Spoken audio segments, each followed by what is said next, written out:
So Rishi Sunak has done something a little bit silly. Something a little bit silly. However, see how I've said many times in the past that one of the best things that can help the free speech cause is accelerationism. Rishi Sunak might have just given us that. More people start to try and solve a problem and it starts to affect them personally. We're selfish like that.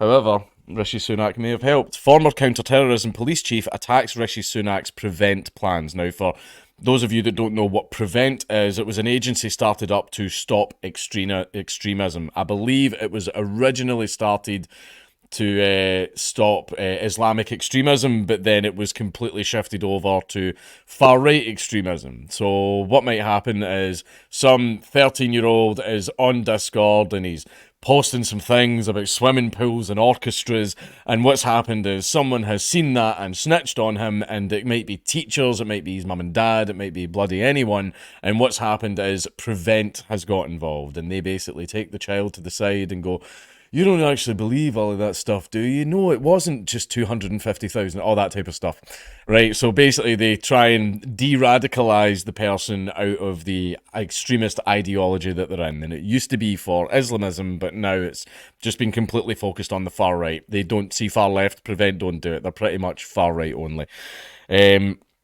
However, it seems that Rishi Sunak is looking to actually prevent that. Hey. Peter Fahey critical of proposal to widen definition of extremism to include people who vilify Britain. Now, that's basically anyone who wants to say horrible things about Britain or vilify Britain or make Britain itself out to be a horrible, awful, evil country. Rishi Sunak wants to class that as extremism that could get referred to Prevent. Fascinating. Rishi Sunak's proposal to strengthen the government's anti-terrorism programme risk straying into thought crimes, and yeah, I agree, Prevent's been doing that for a while, and are potentially damaging to national security, a former senior police chief has said. The reason that I'm so hard on Prevent and the far right is because I've had discussions in the past, because me and the far right like to have the good old discussions, the good old debates with each other, and I've spoken to a couple of them who have been referred to Prevent, and one of the best things that I heard was, oh yeah, Prevent was started by the Jews, so I don't think Prevent works. I'm sorry. The reason I'm going hard on Prevent is I think it might have the opposite intended effect. I believe. I'm just saying. The former Chancellor announced measures to beef up the Prevent programme on Tuesday night as part of a bid to boost his flagging campaign to succeed Boris Johnson as the next Prime Minister. Now, one thing as well is if you want me to vote for you, don't turn around and say I'm going to make an entire area of thought completely illegal, right? Now, we see when it comes to hating Britain, vilifying Britain and all that type of stuff, now everyone's like, what side of the aisle are you on? Personally, I don't really care. However, you know, see how, like, Korn from Warhammer is like the god of war? I am the god of speech. I care not which side wins. I care not which side is speaking. I care not what each side is saying. As long as they are both saying things, then I am satiated, right? So that's where I fall on the argument. You want to say Britain is the greatest, you know, rule Britannia, Britannia rules it, blah, blah, all that stuff. Or if you want to turn around and say Winston Churchill starved the Indians and you want to do all that stuff, then whatever, you can do all of those things, right? Freedom of speech, that's how it works. However, Rishi Sunak kind of wants to take the freedom of speech away from one side of that argument.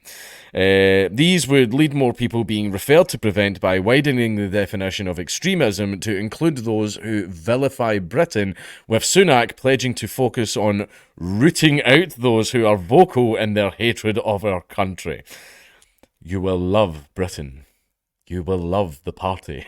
You will love Big Rishi. Fucking that one. Rooting out. What an interesting choice of words there, Rishi. But former counter-terrorism chief Sir Pete Fahey, who was also Chief Constable of Greater Manchester Police, questioned the precise meaning of vilification. He said the widening of Prevent could damage its credibility and reputation. That's kind of already been done.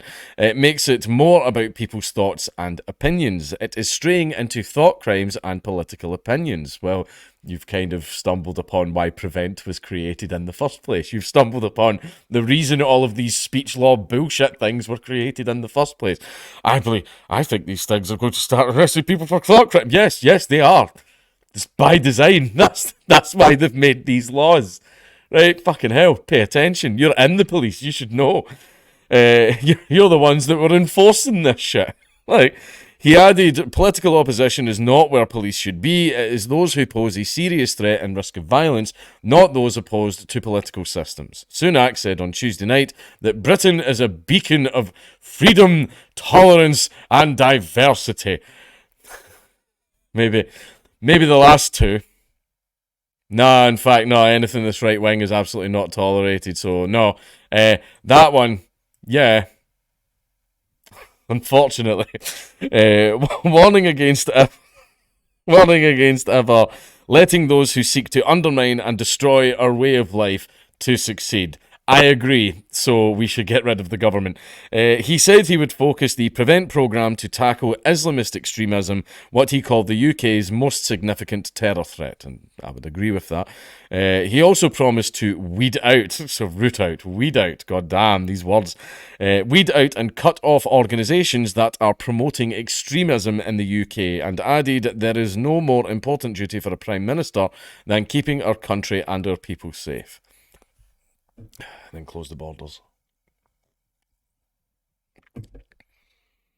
Extremism is defined in the 2011 Prevent strategy as vocal or active opposition to fundamental British values, including democracy, the rule of law, individual liberty, and mutual respect and tolerance of different faiths and beliefs, as well as calls for the death of armed forces personnel. That's interesting. I don't believe that's the official definition of extremism, but of course these groups like this need to create their own. Sunak's team vowed to broaden that out to include the vilification of the UK to ensure those with an extreme hatred of our country, bless me, extreme hatred of our country that leads them to pose a risk to national security can be identified and diverted away from a destructive path. That's right. Do you hate Britain, leftists? Do you hate that colonial past? Do you hate what they did in Africa and India and America and everywhere else in the world? Do you hate it? Do you think it's horrible? Well, that's nice. Shut your fucking mouth. You can't talk about it anymore, or you're going to get sent to the re-education camps. We're going to have some, like, Tory person walking in like that bitch teacher for fucking Hogwarts, asking you to fucking kiss her ring. And then she's going to snort a great big line of cocaine right in front of you. Well, you have to sit there and fucking stay at home. Fucking Tories. But aye. I'm just saying, basically if you say, I hate Britain, you can get landed in a re-education. Sorry, it's not re-education camp. It's an advanced learning centre. And they had a swimming pool and an orchestra. Yeah. They stressed it was not a legally binding definition because it's not the actual fucking definition. Fortunately, right now in law, they still care about the actual definitions of words. See, nobody understands. See how everyone's saying, like, the definitions of shit's getting changed all the time, right? Nobody understands the effect that has on law. Law is written black and white in paper, right? They can't just, in order for laws to get changed, they need to go through Parliament or the Senate or, pardon, all the other things that you need to do, right? If the dictionary changes the definition of a word, that can completely change the fucking law.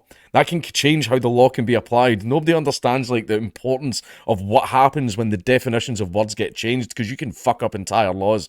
A law can be an absolutely amazing and good one, change the definition of one word in it, and then it becomes a tyrannical piece of shit. Like, honestly, no one understands the importance of the fucking definitions, but people just like to fucking make them up as they go. If you've got a Twitter account, you'll know exactly what I mean. And simply criticising the government or any of its policies would not count as vilification yet. But instead help guide the public sector in its work to keep the UK safe.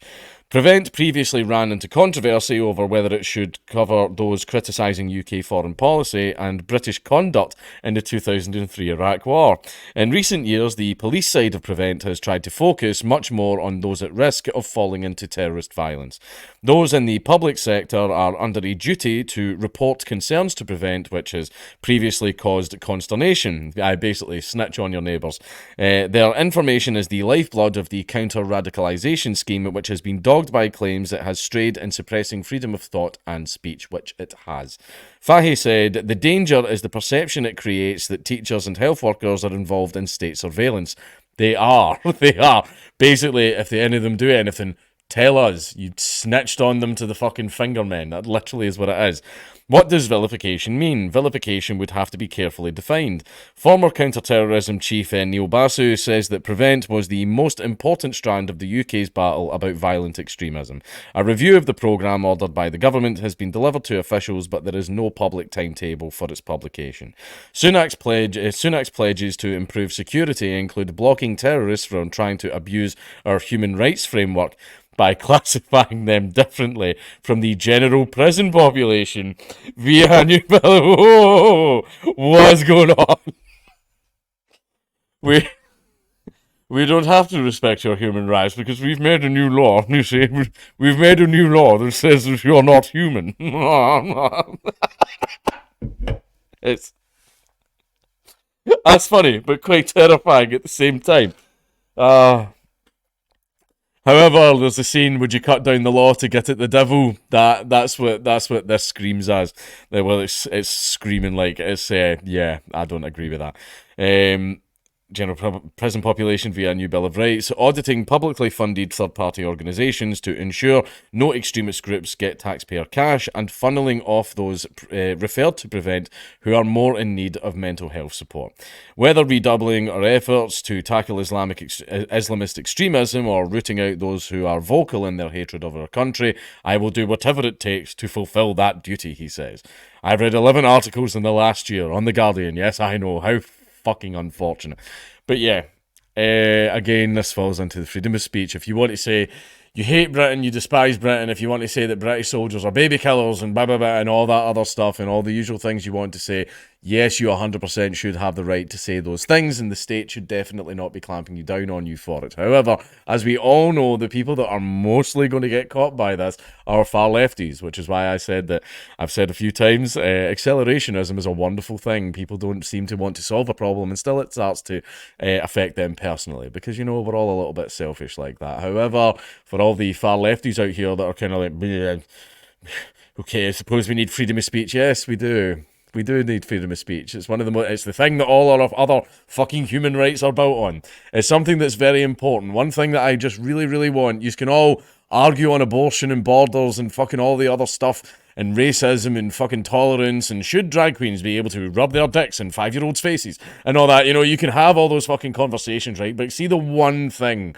please, the one thing that we can all just come together and agree upon is freedom of speech is important, because all the other conversations that we want to have and scream at each other over, we can only have those with freedom of speech. So just let's unify on one thing, just on one fucking thing, right? And fucking also, yeah, Rishi is a fucking fanny, and I hope he loses.